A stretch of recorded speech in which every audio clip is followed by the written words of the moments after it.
Al-Imam Syafi'i mengatakan bahwa gurunya Imam Malik bukan orang tercerdas pada masanya. Kata Imam Syafi'i, Laits bin Sa'ad itu lebih alim daripada guruku Imam Malik. Ini Imam Syafi'i. Tapi mengapa justru nama Imam Malik yang harum? Ada yang pernah mendengar nama Laits bin Sa'ad sebelumnya? Sebelum 10 detik yang lalu? Nah, karena nama ini bukan konsumsi orang awam. Nama ini adalah nama yang diperbincangkan oleh para ulama, para asatidz, para kiai. Adapun orang awam jarang sekali mendengar nama ini. Tapi berbeda dengan Imam Malik. Paling tidak kita tahu ada 4 imam mazhab, Maliki, atau Imam Malik, Imam Ahmad, Imam Abu Hanifah, dan Imam siapa? Syafi'i orang Depok, Syafi'i gitu, fasih dikit lah. Syafi'i ini ulama kita yang luar biasa. Apa yang membuat beliau harum? Niat, hadirin, keikhlasan. Beliau punya buku hadis dan beliau tulis di mana buku-buku hadis itu sudah bermunculan, tapi semua tenggelam kecuali Muwatta Imam Malik sampai detik ini. Ketika ditanya, Imam Malik ditanya, kenapa Anda masih nulis ilmu buku hadis sedangkan buku hadis sudah bertebaran di mana-mana? Imam Malik mengatakan, maka nalillahi fahuwa bakin. Sesuatu yang dikerjakan karena Allah, nggak ada kepentingan dunia, nggak ada ambisi dunia, nggak mengejar titel bestseller di pasaran, maka dia akan kekal. Dan terbukti semua buku hadis di era Imam Malik kita tidak pernah dengar kecuali Muwatta Imam Malik. Makanya Ibnu Qudamah adalah murid dari Syekh Abdul Qadir Jailani. Beliau mengatakan dalam Mukhtasar Minhajul Qasidin, Mukhtasar Minhajul Qasidin adalah intisari dari Ihya Ulumuddin karya Al-Imam Al-Ghazali. Beliau mengatakan yang membuat Muhammad bin Idris menjadi Syafi'i, yang membuat Muhammad bin Ismail menjadi Al-Bukhari, itu bukan karena kecerdasan mereka, namun kebeningan hati mereka, kejernihan hati mereka, keikhlasan hati mereka. Itu yang membuat mereka terangkat. Bukan semata-mata cerdas. Karena orang cerdas di dunia Islam banyak. Wasil bin Atha cerdasnya luar biasa, tapi sesat, Mu'tazilah, dan disesatkan oleh para ulama. Saking cerdasnya, dia mengedepankan akalnya daripada wahyu. Jahid itu cerdas, Al-Jahid, tapi sesat, Mu'tazilah, dan punya etos belajar luar biasa. Saya jamin tidak ada di antara kita, termasuk yang berbicara, punya hobi seperti Al-Jahid. Al-Jahid punya hobi unik, dan saya belum ketemu orang yang punya hobi pada saat ini. Dia punya hobi, kalau dia misalnya bangkit lagi dari kuburnya, lalu ketemu Gramedia, ketemu Gunung Agung, ketemu Wali Songo, dia akan datangi ownernya atau penanggung jawabnya, dan dia katakan, saya ingin menyewa toko buku ini selama 1 bulan misalnya. Tidak ada yang boleh masuk kecuali saya. Lalu ia baca seluruh buku yang ada di toko buku tersebut. Jadi kalau kita kan datang ke Gramedia kan numpang baca gitu ya. Iya, nggak beli pula gitu. Udah lama di sana nggak beli, nggak bayar dan seterusnya. Kalau bukunya di itu nengok kanan nengok kiri terus kita robek sendiri. Kalau Jahid kan enggak, iya kan, ya, gue banget tuh bangsa. Tapi kalau Jahid enggak, dia datang resmi, saya mau booking semuanya, nggak ada yang boleh masuk karena saya merasa terganggu.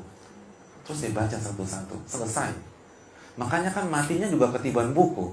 Iya, matinya ketiban buku karena dia lagi sakit parah, terus dia punya rak buku yang sangat tinggi, dia pengen ambil dikit, runtuh semua, dia meninggal dunia. Al-Jahil. Tapi sesat. Karena nggak menata hati, karena merasa cerdas, merasa diri hebat. Wasil bin Atha, ya cerdasnya luar biasa, apalagi kecerdasan linguistiknya, itu nggak ada yang ngalahin. Wasil bin Atha udah cerdas, muridnya Hasan Al-Basri, orang terbaik di Irak. Jadi gurunya orang terbaik pada masanya. Lalu kehebatan guru dikombinasi dengan kecerdasan otak. Hadirin, Wasil bin Atha itu cadel. Orang cadel nggak bisa ngomong huruf apa?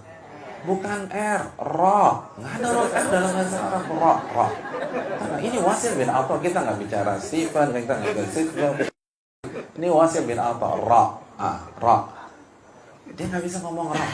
Tiba-tiba pada suatu saat, ketika ada event besar, itu dia diundang oleh manusia dan berhadapan dengan ribuan mungkin jutaan orang. Di saat itu dia dikerjain oleh teman-temannya. Teman-temannya dorong dia suruh berkhutbah tanpa persiapan. Berkhutbah tanpa persiapan. Kira-kira perasaan antum gimana? Berkhutbah tanpa persiapan, dan kita punya kelemahan, kita cadel. Coba misalnya antum sholat Jumat di saf pertama 12:10, khotibnya belum datang-datang. Karena penampilan antum paling meyakinkan gitu ya, pakai baju Pakistan, ada jenggotnya, ada peci. Udah deh, antum aja yang maju. Kira-kira perasaannya gimana tuh? Nggak ada persiapan, nggak ada teks dan seterusnya. Itu kan mimbar bisa bergoncang hadirin sekalian. Itu ayat yang tinggal atu-atunya nguap semua, bingung kita mau ngomong apa. Itulah kira-kira perasaan dan psikologi Wasil bin Atha ketika suruh maju. Tapi hadirin, ternyata khutbah beliau dicatat oleh para pakar sastra sampai hari ini. Kenapa demikian? Karena itu khutbah atau salah satu khutbah yang paling spektakuler. Semua kagum dengan Wasil bin Atha. Kenapa demikian? Karena khutbah tersebut tidak ada huruf ra-nya. Seluruh kata yang ada huruf ra beliau ganti secara spontanitas dengan sinonimnya yang tidak ada huruf ra. Tanpa ada teks, tanpa ada naskah. Kita dikasih PR 1 bulan untuk buat khutbah tanpa huruf R, kira-kira bisa nggak? Nggak bisa. Baru mukaddimah aja udah tetot gitu. Dengan rahmat Allah, rahmat tetot. Oh, kita ganti aja dengan karunia Allah, tetot. Itu baru kata tanpa huruf ra. Tapi sesat.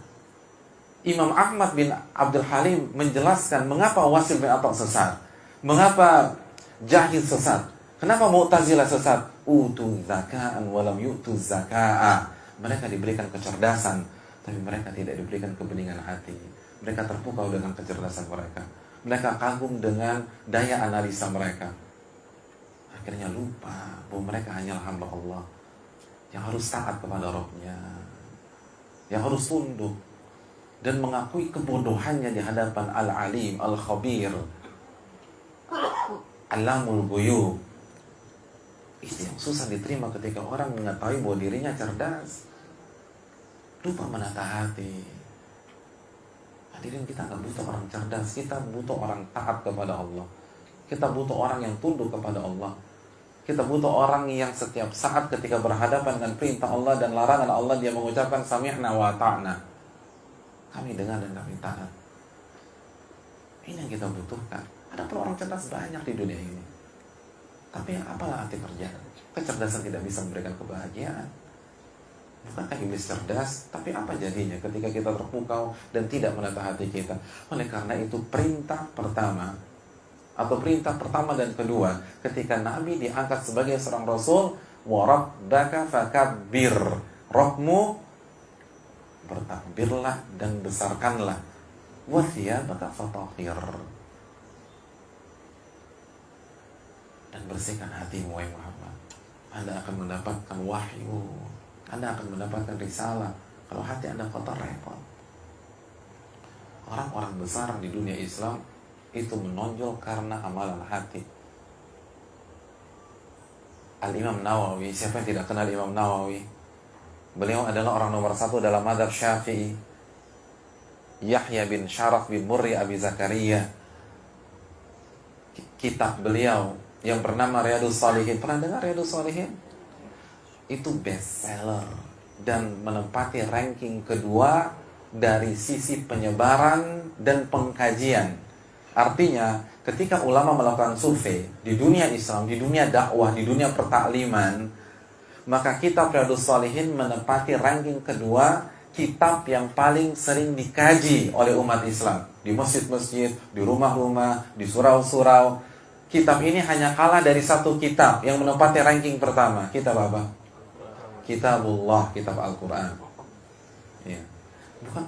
Jadi Sahih Bukhari itu kalah dengan Riyadhus Shalihin dari sisi penyebaran, dari sisi pengkajian. Apa yang menyebabkan Imam Nawawi begitu luar biasa? Amalan hati hadirin. Dan banyak ulama mengatakan Imam Nawawi itu berada di masa di mana banyak sekali ulama yang cerdas-cerdas. Banyak sekali. Imam Rafi'i, Al-Imam Rafi'i dari mazhab Syafi'i cerdas dan lain sebagainya. Tapi beliau yang menonjol, beliau yang luar biasa. Karena amalan hati. Silakan baca kata pengantar Riyadhus Shalihin. Apa yang beliau minta dari pembacanya? Dalam kata pengantar Riyadhus Shalihin, beliau hanya meminta, tolong doakan saya, doakan keluarga saya, dan doakan kaum muslimin. Subhanallah, beliau nggak meminta royalti hadirin. Beliau nggak minta namanya dipajang. Beliau nggak minta namanya disebut-sebut. Enggak, doakan saya, keluarga saya. Dan kalau Anda baca buku saya, jangan lupa doakan kaum muslimin. Apa hubungannya coba kaum muslimin dengan buku beliau? Nggak ada. Tapi itulah orang yang punya kebeningan hati. Mikirin saudaranya, sayang sama saudaranya, nggak pengen saudaranya masuk neraka. Bukan jatuhin saudaranya. Makanya beliau terangkat. Makanya kalau tidak salah saya sempat jelaskan dalam majelis ini juga, gelar beliau apa? Muhyiddin. Ya Allah, gelarnya Muhyiddin. Bukan MC, bukan MA, bukan dokter, Muhyiddin. Apa arti Muhyiddin? Penghidup agama. Jadi seakan-akan agama Islam itu mati suri sebelum dibangkitkan lagi oleh karya-karya Imam Nawawi. Ketika beliau mendengar gelar ini disematkan oleh para ulama, dan beliau nggak ngerti pada saat itu, beliau nggak tahu, dan beliau tidak inginkan, beliau nggak cari. Beda dengan kita sekolah, tahu bahwa setelah kita sekolah kita akan dapat gelar. Kalau beliau nggak ngerti sama sekali, cuman beliau sadar ternyata beliau mendapatkan gelar yang sangat prestisius, Muhyiddin. Apa yang diucapkan oleh beliau? Apa statement beliau? Statement beliau dicatat oleh para ulama dan membuat para ulama terpukau. Al-Imam Sakhawi menjelaskan, Imam Sakhawi salah satu mazhab Syafi'i juga, beliau menjelaskan, Imam Nawawi ketika mengetahui bahwa beliau mendapatkan gelar Muhyiddin, beliau mengatakan, ma aj'alu fi hillin man laqabani Muhyiddin. Aku tidak halalkan dan aku akan tuntut orang yang memberikan gelar Muhyiddin kepada diriku. Subhanallah. Saya nggak rela, siapa kasih gelar ini? Masa orang seperti saya pantas dikatakan penghidup agama? Dan ini saya bisa ria, saya bisa sombong dapat gelar seperti ini. Siapa saya? Ini PR baru. Karena semakin tinggi gelar, semakin susah jaga keikhlasan, semakin susah menjaga ketawaduan. Karena yang lebih berpotensi sombong, yang S3 apa yang SD hadirin? Yang S3, yang SD apa yang mau disombongin? Semakin tinggi gelar, semakin susah untuk menjaga hati. Dan ini yang ditolak oleh Imam Nawawi. Beliau nggak mau, beliau nggak terima. Maka beliau tuntut.